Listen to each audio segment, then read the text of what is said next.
Sa pumili na Rado card, ito ay ang inyong reading. So, anyway, tingnan natin. I feel like parang tong message si God para sa inyo. Interesting.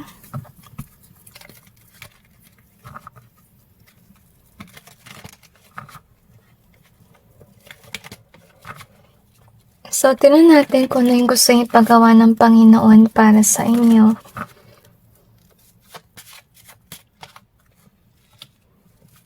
May tinatarget siguro kayo na babae or lalaki. And this is somebody na mahal mo or type mo talaga, pero I feel na binatray mo siya siguro noon. Or tinanggihan mo siya pero ngayon naghahabol ka sa kanya. Okay, so tinan natin about it. So siguro na nalulungkot ka na sa mensahe ng Diyos para sa'yo. Okay, kung message to talaga ng Panginoon. So, i-clarify natin yung cards. I feel na padalos-dalos ka mag-isip noon, kaya mo siya siguro na busted or iniwan mo siya.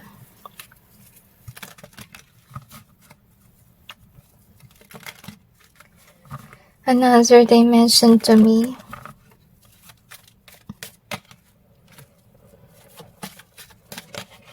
Sa ngayon, I feel na itong tao na gusto mo ay meron na siyang iba.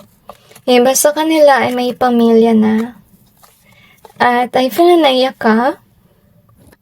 Maybe you're single as of this time and you're wishing for this person to come back to your life. Pero I'm really sensing here na malabong mangyari.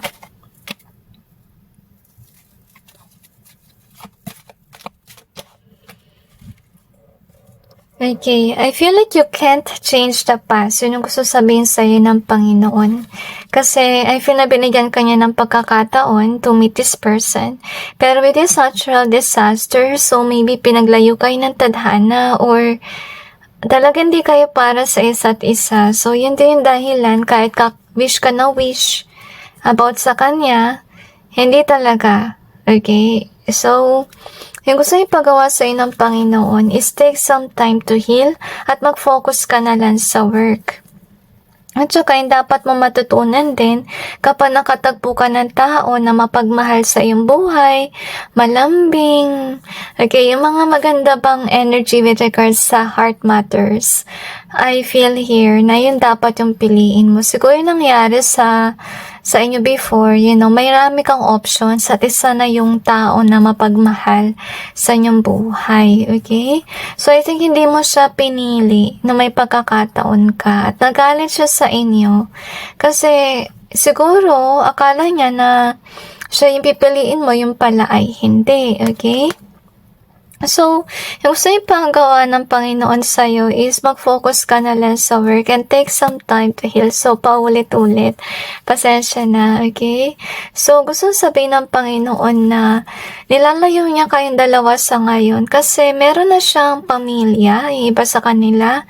Yung iba sa kanila, meron na silang karelasyon at yung iba ay busy mag-work dahil meron na silang tao, okay?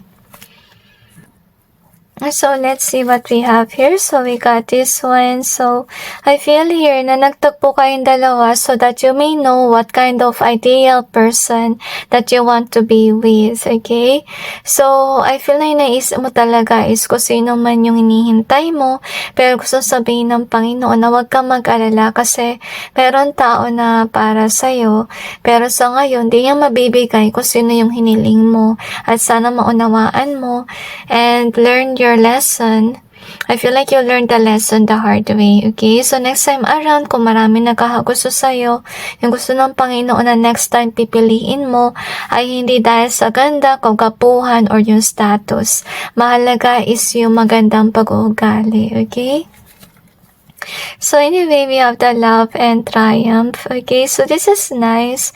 Actually, yung gusto sabihin ng Panginoon na let go and let God. Okay, pakawalan mo na to kung sino yung hinihintay mo.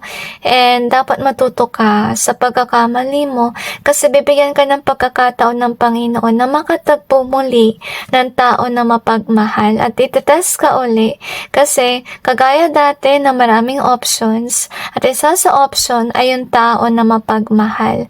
And this time around, yung gustong sabihin ng Panginoon na kapag nangyari ulito, piliin mo na yung tao na mapagmahal. At saka sana matuto ka sa pagkakamali mo dati. At saka sana huwag kang padalos-dalos din ng iyong desisyon. Kagaya dito sa card na to na mabilis yung takbo. So, take some time to think about it. Lalong-lalo na sa relasyon. Dapat pipiliin mo yung talagang, may potential na maging mabuting magulang sa yung future kid. At saka maging mabuting asawa rin para sa'yo. So, yun dapat yung pipiliin mo. So, anyway, let's see what we have here. So, at least God is giving you a chance to find the one, the true love again. Okay. So, we have this one. Wow, treasure. So, we also have this one here. So, gusto sabihin ng Panginoon na umiwas ka sa mga tao na may masamang intention sa'yo kasi siguro nakatagpo ka ng mga tao na intention is, habulin lang sa'yo yung pera, tapos pinopersuade ka nila by their promises and so on. So, gusto sabihin ng Panginoon na wag kang papadalos sa promises lang. Dapat talaga tingnan mo yung kabutihang loob. So, you have the bridge here and we have this one in either way. So, meron kang niloko noong past or binasted.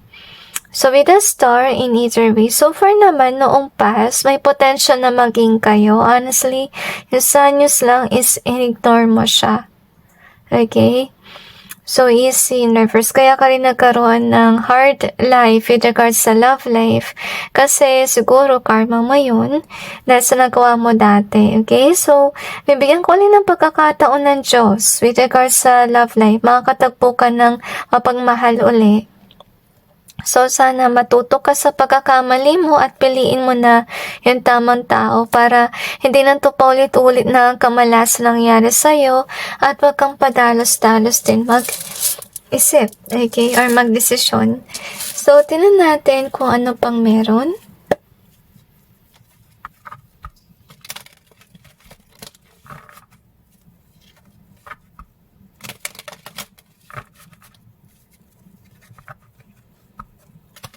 I feel na kailangan mo rin umiwas sa itsura kasi yun din siguro yung test sa inyo dati. Okay, and saka sa status. So, mas importante pa rin yung mabuting puso. I feel like busilak na damdamin. I feel na naiyak ka kasi inisip mo na sayang yung dati mong relasyon or yung dati mong kakilala na binasted mo. Okay, so next time wag niyong sayangin yung mabuting tao sa inyong buhay, ha? So, ito yun.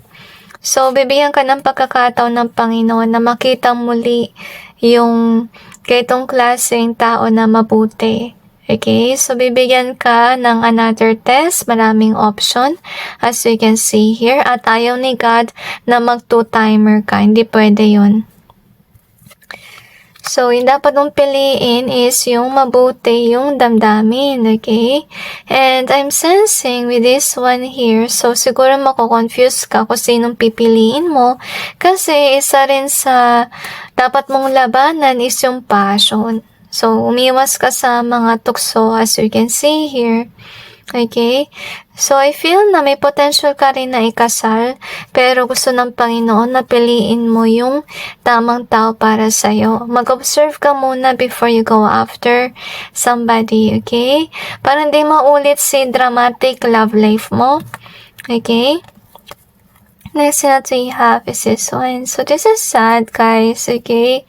Siguro gusto nyo talagang balikan yung dati yung, lover, okay? Pero I really says na hindi pwede talaga. Kahit na gusto mong balikan. Kasi masasaktan ka lang.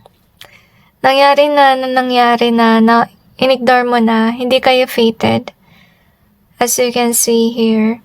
Alam kong masakit tanggapin, pero yun nga, wala kang future with that person kasi ito nga yung masakit. Yung iba sa kanila kasal na, may karelasyon, kaya hindi sila mag-reply sa'yo na bibigyan kanila ng pagmamahal kasi remember yung bilin ng Panginoon sa'yo na ayaw niya ng third party situation.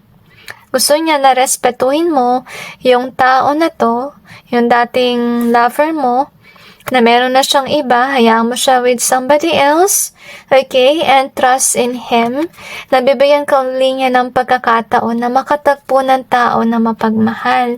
But this time, you really need to change, learn your lessons.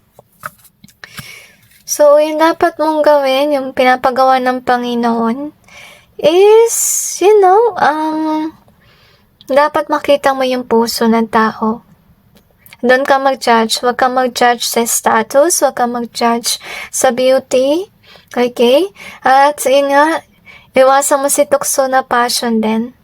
Para makapasa ka sa test at para finally, makuha mo, mapakasalan mo yung tao na talagang inaasa mo based on heart.